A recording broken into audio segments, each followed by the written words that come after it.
My brother said I was gone and took my inheritance, but when I returned at Mom's wedding, I revealed all truth, and it shattered the lie he built. I'm Liam, 30, male, and I've always been pretty close with my family, or at least I thought I was. Growing up, my older brother Eric, who's 32 now, was my best friend. He was the guy I looked up to, the person I trusted more than anyone. So, when I got the opportunity to work abroad in Iceland, I didn't think twice about asking Eric to help me handle things back home.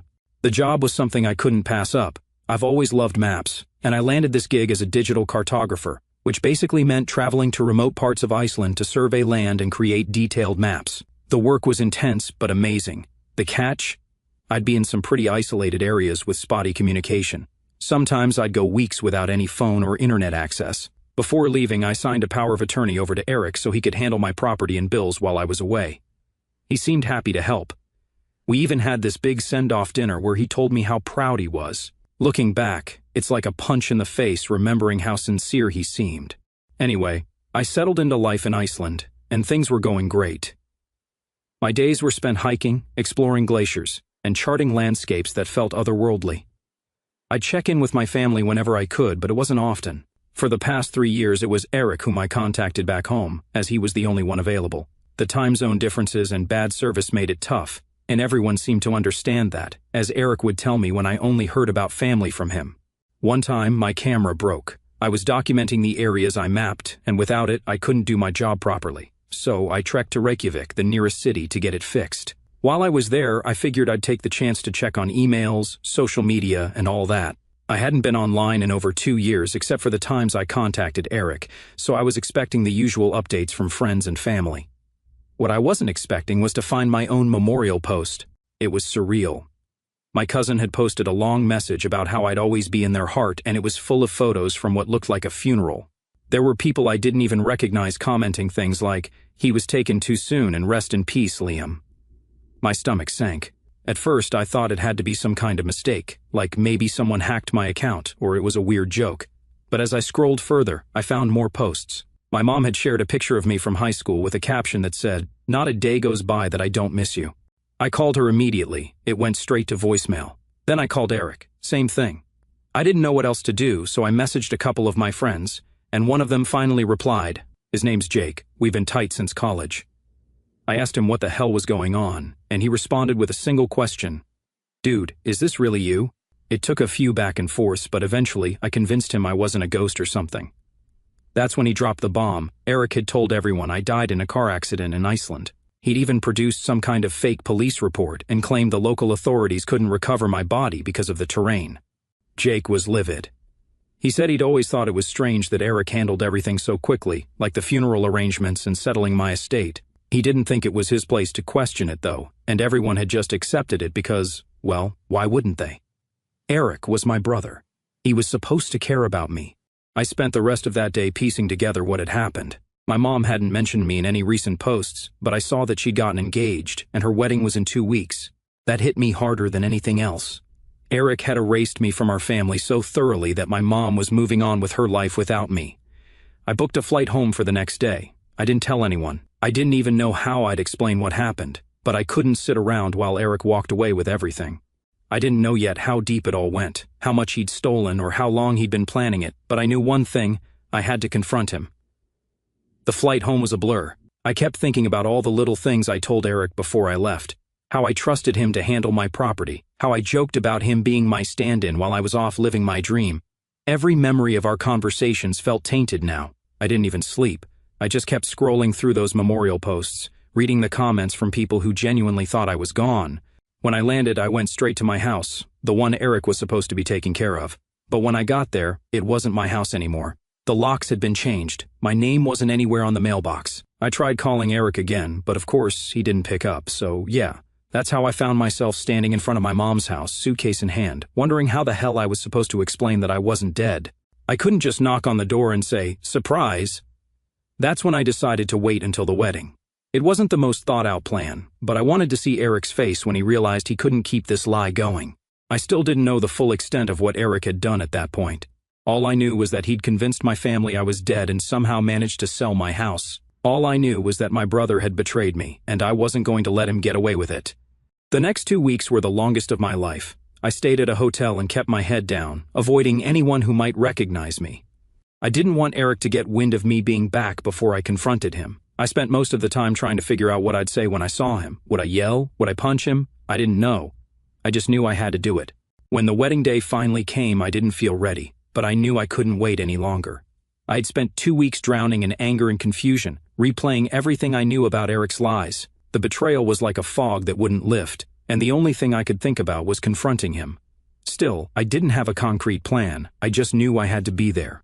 The wedding was being held at a church not far from where we grew up. As I approached, I saw the familiar faces of family members and old friends heading inside. It was surreal watching them laugh and chat as if nothing had happened, completely unaware that I wasn't dead. Part of me wanted to shout, "I'm alive!" right there on the street, but I held back.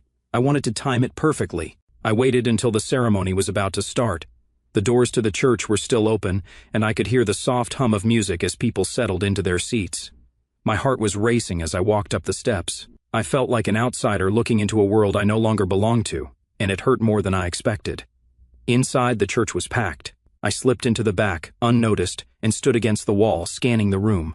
My mom was at the front, sitting beside her fiancé. She looked so happy, but I could see the sadness in her eyes too, like she was trying to mask the grief of losing me. It was a strange feeling seeing her like that. I'd always thought she'd be the first person I'd want to see when I came back, but now I didn't know what to say to her. And then there was Eric. He was standing near the altar, giving some kind of speech. I couldn't hear all of it from where I was, but I caught bits and pieces. He was talking about family and how important it was to cherish the people we love.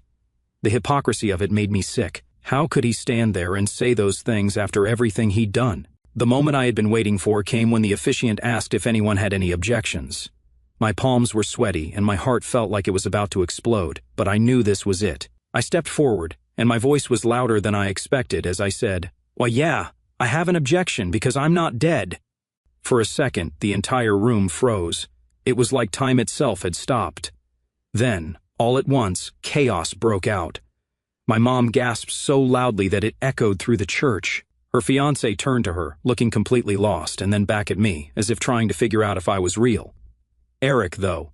His reaction was something I'll never forget. He turned pale, like all the blood had drained from his face, and stumbled backward a little, knocking over a chair. His mouth opened, but no words came out. He just stared at me like I was a ghost. I walked down the aisle, and as I got closer, my niece Olivia ran straight toward me. She was crying, shouting, "Uncle Liam! Uncle Liam!" She threw her arms around my legs, holding on so tight I almost tripped. She was shaking, and I could barely hold it together myself. The whole room was buzzing with whispers. People were pointing, craning their necks to get a better look at me. Someone, I think one of the ushers, started walking toward me, probably thinking I was some kind of intruder, but before he could do anything, my mom stood up. She was crying, and her voice was shaky as she said, "Liam, is it really you?" I nodded, and that's when she ran to me. She grabbed my face, like she was trying to make sure I was real, and then hugged me so tightly I thought my ribs might crack. She kept saying, "I thought I lost you. I thought I lost you." I didn't know what to say. What do you even say in a moment like that? The officiant tried to calm everyone down, but it was no use. The wedding was officially on hold. Eric finally found his voice and started babbling about how this couldn't be possible, how he thought I was dead. He even tried to claim that he'd only recently found out I was alive and wanted to surprise everyone at the wedding. I couldn't believe the nerve of him. I told everyone exactly what had happened, how I'd been living in Iceland, completely unaware of what he was doing. I explained how I'd found out about my supposed death and rushed back as soon as I could. I didn't have all the details about what Eric had done yet, but I knew enough to make it clear that he wasn't the victim here. The guests were in shock. Some of them looked horrified, others just confused. My mom's fiancé, Mark, stepped in at that point. He's a no-nonsense kind of guy, and he was the first person to actually ask Eric the hard question. If Liam's alive, then who signed the death certificate? Who handled the funeral? Eric was sweating bullets by then. He stammered something about being misled by authorities in Iceland, but it was obvious no one believed him. Olivia's mom, Emily, Eric's wife, was sitting in the front row looking like she wanted to disappear. She didn't say anything, but the way she was staring at Eric made it clear she wasn't buying his story either. At one point, Eric tried to leave. He said he needed air or something, but Mark wasn't having it. He told one of his friends, who happened to be a retired cop, to keep an eye on Eric and make sure he didn't go anywhere. Meanwhile, I was bombarded with questions from relatives and friends. People wanted to know where I'd been, how I found out, why I didn't tell anyone I was coming. It was overwhelming, but I did my best to explain without getting into too much detail. Eventually, my mom insisted on postponing the ceremony. She said she needed time to process everything, and honestly, so did I. The guests started to leave, but not before giving me hugs and pats on the back. A few of them even apologized for believing Eric's lies, which was nice, I guess, but it didn't make me feel any better about the whole situation. Eric tried to corner me as people were filing out, but I wasn't ready to talk to him yet. I told him we'd deal with it later, and he looked like he wanted to argue, but Mark stepped in and told him to back off. By the end of the day, it felt like I'd been through a war. I was emotionally drained, and my head was spinning with everything that had happened. But I knew this was only the beginning. Eric had a lot to answer for, and I was determined to get to the bottom of it. The next step is figuring out just how deep his lies went. I don't know what I'll uncover, but I'm prepared for the worst. And based on what I'd already seen, I had a feeling I hadn't even scratched the surface. Date 1%. Hey everyone, it's Liam again. First of all, I just want to say thanks for all the support on my first post. I didn't expect so many people to respond, and it's honestly been overwhelming in a good way. A lot has happened since I crashed my mom's wedding, so I wanted to give you all an update on what went down afterward. So, after the whole scene at the wedding, things got even messier than I expected. The ceremony was postponed, and my mom spent the rest of the day trying to process everything. I stayed with her and her new husband Mark, who has been surprisingly cool about all of this. He's the type of guy who stays calm under pressure, and honestly, we've needed that. The first thing we did the next morning was meet with one of the family lawyers. I hadn't spoken to him since I left for Iceland, and let me tell you, the look on his face when I walked into the office was priceless. He didn't know I was alive either. Eric had been feeding him the same lies as everyone else. Once I explained the situation, he started digging into all the legal documents Eric had filed over the past 3 years. What we found was insane. I knew Eric had done some shady stuff, but I wasn't prepared for the full extent of it. He had my death certificate, which he claimed was issued by Icelandic authorities, and he used it to do all kinds of things. First, he sold my house. He told the lawyer it was what I would have wanted, and since he had power of attorney, no one questioned it. Then, he drained my savings account and funneled the money into his personal accounts. But that wasn't all.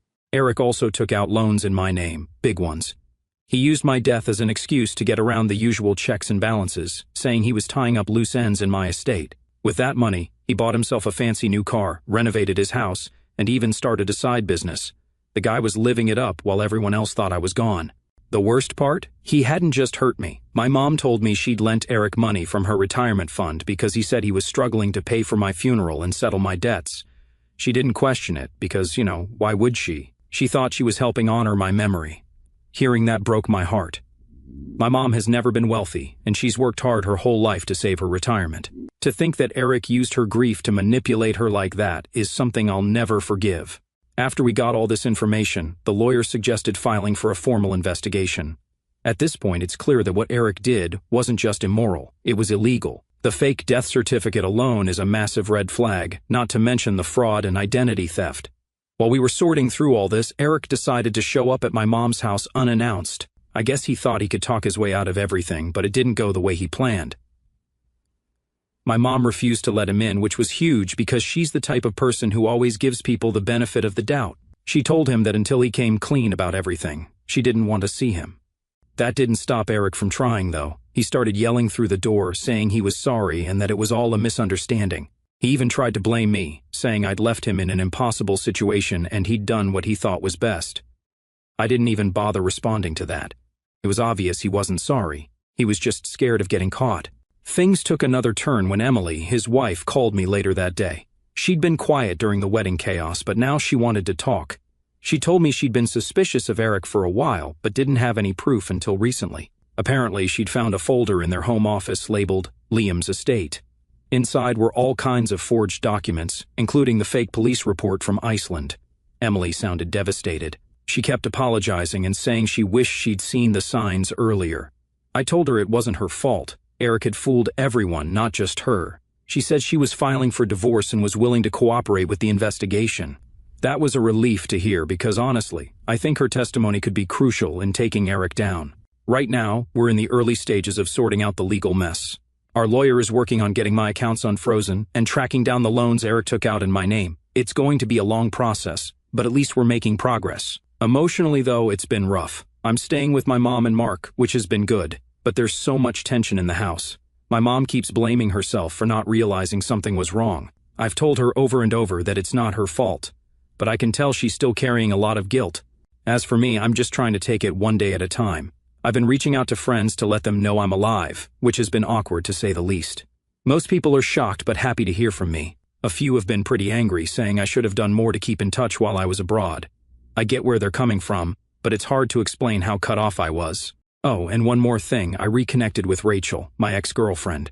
We dated for a few years before I left, but we broke up not long before my trip. At the time, I thought it was because we'd grown apart, but now I'm starting to wonder if Eric had something to do with it. Rachel told me she always thought the breakup felt weird. She said there were rumors going around that I was cheating on her, which isn't true.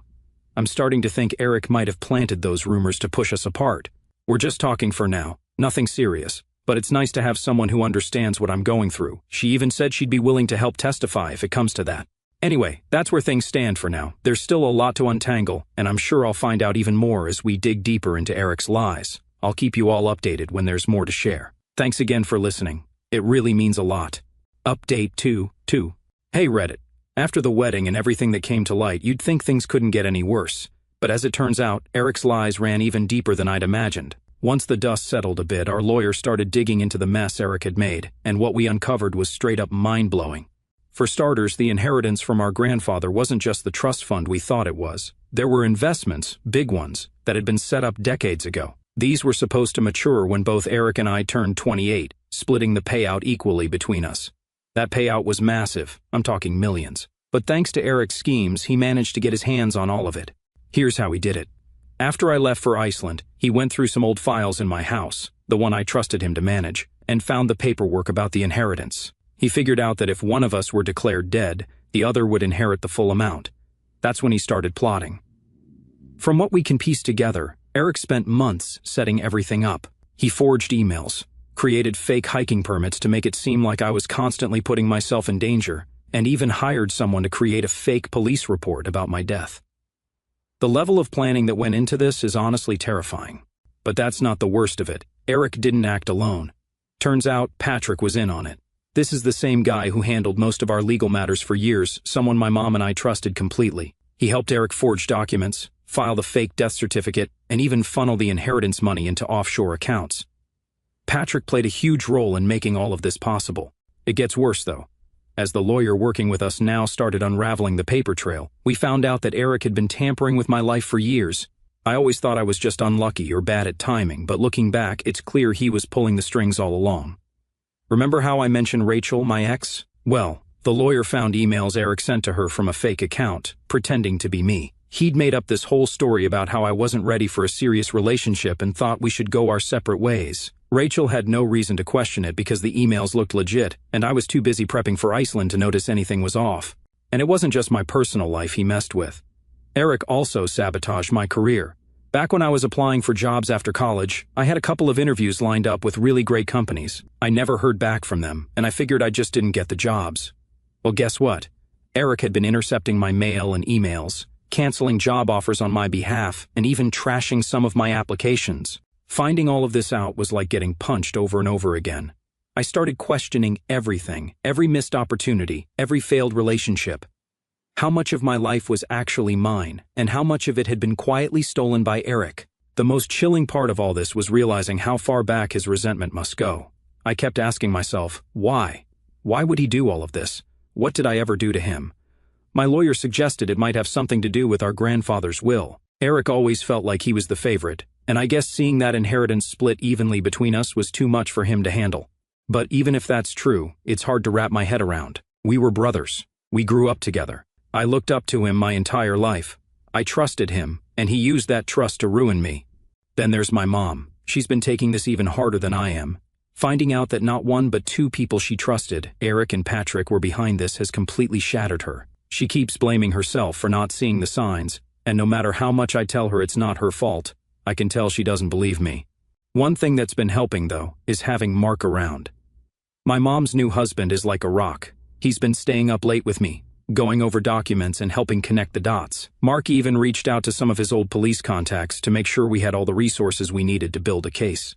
I didn't expect to rely on him so much, but I'm really grateful for him. Meanwhile, Eric has been quiet, too quiet. After his failed attempt to talk his way out of this at my mom's house, he's been avoiding everyone. Emily, His wife told me he's been staying with a friend and only coming home to grab clothes or check on Olivia. She's furious with him, and I can't blame her. From what she's told me, Eric has been lying to her for years too. Speaking of Olivia, this whole situation is hitting her hard. She's only 10, and she doesn't understand what's going on. All she knows is that her dad isn't around much and that her uncle, who she thought was dead, is suddenly back. She's been asking a lot of questions, but we're trying to be careful about how much we tell her. I don't want her to hate her dad, but I also don't want to lie to her. It's a tough balance. The lawyer says it's going to take weeks, maybe months, to untangle everything. Between the fake loans, the offshore accounts, and the inheritance, there's a lot of money unaccounted for. Eric was smart. I'll give him that. He covered his tracks well. But with Emily's cooperation and the evidence we've already found, we're confident we can take him down. Right now, I'm focused on reclaiming what's mine and helping my mom rebuild her trust in people. It's not easy, but I'm trying to take things one step at a time. I keep telling myself that the truth is out now, and that's what matters. The hard part is knowing there's still more to uncover. Every day it feels like I'm learning something new about what Eric did, and it's exhausting. I'm not sure I'll ever fully understand why he did this or how he justified it to himself. But I do know one thing. I'm not letting him win. There's still a long road ahead, but I'm ready to fight for what's right. If Eric thought I'd just roll over and accept what he did, he's got another thing coming. That's where things stand for now. I'll update you all when there's more to share. Thanks for sticking with me through this. It means a lot. Pratate 3 Hey everyone, it's me again. A lot has happened since my last post, and honestly, I'm still trying to wrap my head around all of it. Things went from bad to worse with Eric, and what I thought was already the peak of his betrayal turned into something I couldn't have imagined. Let me break it down for you. After we uncovered all the evidence of Eric's fraud and theft, my lawyer and I filed an official complaint with the authorities. Things started moving quickly. The fake death certificate, the stolen inheritance, the loans. Eric was facing a mountain of charges. The police got involved, and within a few days, Eric was placed under house arrest. He wasn't allowed to leave his home, and they even put an ankle monitor on him to make sure he didn't try anything stupid. At first, I thought this was the end of it. He was caught, the investigation was ongoing, and it seemed like justice was finally going to be served. But of course, Eric couldn't just take responsibility for what he did. One night, I got a call from Emily, Eric's now estranged wife. She sounded panicked, and it took her a minute to get the words out. Eric was gone. He'd cut off his ankle monitor and vanished. My heart sank. How could this even happen? Weren't there supposed to be people watching him? Emily said she didn't know how long he'd been gone, but she found a note he'd left behind. The note didn't apologize or explain himself. It was short and chilling. I'm not going to prison for this. You'll regret coming after me. I won't lie, that freaked me out. I didn't know what he meant by "he'll regret it," but it wasn't good. The police were notified immediately and a manhunt was launched. They suspected he was trying to flee the country, but tracking him down wasn't going to be easy. Things got even more intense when Emily called me again a few days later. She was packing up Olivia's things when she found something hidden in Eric's office, a burner phone and a notebook filled with details about fake IDs and plans to leave the country. Worse, there were notes about taking Olivia with him. This broke me. I couldn't believe he would stoop so low as to drag his own daughter into this mess. Olivia is only 10, and she's been through enough already. Emily was terrified, so the police moved her and Olivia to a safe house. I don't think I've ever seen Emily so shaken. She told me she'd had her suspicions about Eric over the years, but this was on a whole other level. The notebook also had a list of potential contacts Eric could use to help him disappear. Friends, shady business associates, even someone who apparently specializes in creating fake passports. The police started following up on these leads, but Eric was always one step ahead. For weeks, it felt like nothing was happening. The authorities were trying to track him down, but he was a ghost. Meanwhile, I couldn't shake the fear that he might come after me or Emily, or worse, Olivia. Mark, my mom's husband, was a huge help during this time. He used his connections in law enforcement to keep us updated and make sure we had some extra protection. Then, out of nowhere, the police got a break. Eric was spotted at a hotel near the Canadian border, trying to meet with one of his contacts. By the time they got there, he was gone, but they found evidence that he was heading to Canada. They put out alerts to airports, bus stations, and border crossings. It wasn't long after that when they finally caught him. Eric was arrested. He was trying to access one of his hidden accounts to withdraw cash, and that's what did him in. Apparently, he couldn't resist dipping into his stolen funds. The authorities had been monitoring suspicious transactions tied to him, and when he made a move, they swooped in. When they brought him back to the U.S., he was hit with a laundry list of charges: fraud, identity theft, falsifying documents, and violating his house arrest. The big one, though, was the attempt to kidnap Olivia. That charge alone carries a serious sentence, and I think it was the final nail in the coffin for him. I wish I could say that was the end of it, but the fallout from Eric's actions is still ongoing. The forensic accountants are still untangling the mess he left behind. So far, they've recovered about 60% of the inheritance, but the rest is tied up in offshore accounts and cryptocurrency. It's going to take years to fully clean up the damage he's done. On the personal side, things have been rough. My mom is still struggling to come to terms with what Eric did. She's in therapy now, which is helping, but I can see the pain in her eyes every time his name comes up. Olivia has been in therapy too, and she's starting to open up about how all of this has affected her. She asked me the other day why her dad tried to take her away, and I didn't know how to answer. How do you explain something like that to a 10-year-old? Emily has been amazing through all of this. She's been working closely with the authorities and providing as much information as she can to help build the case against Eric. She's also filed for divorce, which I think is the best thing she could do for herself and Olivia. As for me, I'm trying to move forward. The family lawyer has started the process of reinstating my legal identity, which has been more complicated than I expected. There's so much paperwork involved, and I keep running into roadblocks because legally I was dead for 3 years. It's frustrating, but I'm determined to get my life back on track. One bright spot in all of this has been reconnecting with Rachel, my ex. She's been incredibly supportive, and we've spent a lot of time talking about everything that's happened. It's too early to say where things are headed, but it's nice to have her back in my life. I know this story has been a lot to take in, and trust me, living it has been even crazier. I still have moments where I wake up and wonder if this is all some kind of bad dream, but then I remind myself that the truth is out now, and Eric can't hurt us anymore. There's still a long road ahead, but I'm hopeful. My family is stronger than Eric's lies, and I'm not going to let him define the rest of my life. Thanks again for all the support. It's been a huge comfort to know there are people out there rooting for me. I'll keep you posted if anything new comes up. Final update. Hey everyone. It's been a few months since I last posted, and I finally feel ready to share how everything wrapped up. A lot has happened since Eric was caught, and while things are far from perfect, my family and I are finally starting to move forward. I never imagined my life would take this turn, but in a way, it's helped me appreciate what I still have. Let's start with Eric. After his arrest, he was brought back to the US and faced trial for all the charges stacked against him. The case was solid. Eric's lawyer tried to argue that he was under immense pressure and made poor choices, but nobody bought it. The prosecution painted a clear picture of a man who had spent years manipulating and stealing from the people closest to him. They even brought in Emily to testify. She didn't hold back, detailing everything she'd found in their home.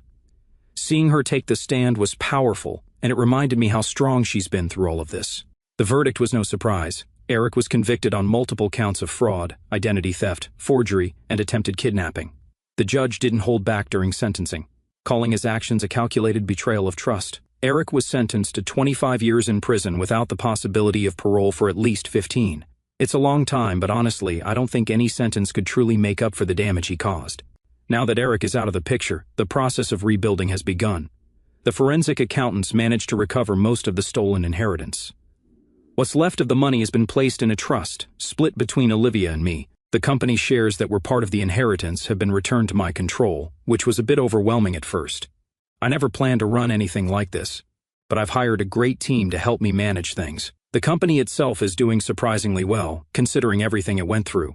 Some of the employees who lost their jobs because of Eric's mismanagement have been rehired, and we're slowly rebuilding trust with our clients. It's not easy, but knowing that the company is stable again has been a huge weight off my shoulders. My mom has been focusing on her own healing. She's still working with a therapist, but I can see she's starting to find peace.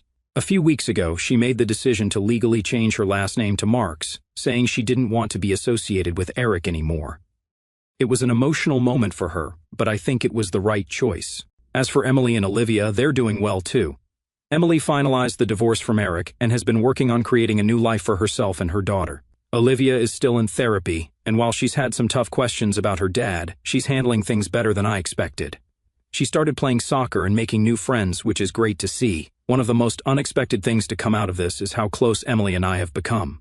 We weren't particularly close before all of this, but going through it together has created a bond. She's like a sister to me now, and we've made it a point to stay in each other's lives for Olivia's sake.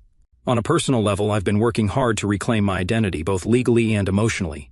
Getting all the paperwork sorted out was a nightmare, but I finally have everything back in my name. The first time I held my new ID, I felt this strange mix of relief and sadness. It was a reminder of everything I'd been through, but also of how far I'd come. Rachel and I have been spending more time together. Learning that Eric sabotaged our relationship was tough for both of us, but we're trying to move forward. One of the most healing things I've done is start a project in honor of my grandfather. Using a portion of the recovered inheritance, I set up a foundation that helps victims of financial fraud rebuild their lives. It's a way to turn all this pain into something positive, and knowing I'm helping others gives me a sense of purpose. The foundation has already made a difference. We've partnered with organizations that provide free legal services and financial counseling to people who've been through similar situations. It's humbling to hear their stories, and it reminds me that I'm not alone in this. The other day, Olivia asked me a question that really stuck with me. She said, "Uncle Liam, are you happy now?" It caught me off guard because honestly, I hadn't thought about it in those terms. Am I happy? I'm not sure, but I'm hopeful. And I think that's a good start. This whole experience has changed me in ways I'm still figuring out. I've learned how fragile trust can be, but I've also learned how strong people can be when they're pushed to their limits. My family is smaller now, but it feels stronger. We've been through hell, but we've come out the other side. To anyone reading this who's dealing with betrayal or loss, I want you to know it's possible to rebuild. It's not easy, and it takes time, but it's worth it. Sometimes, the worst moments in life lead to the most unexpected growth.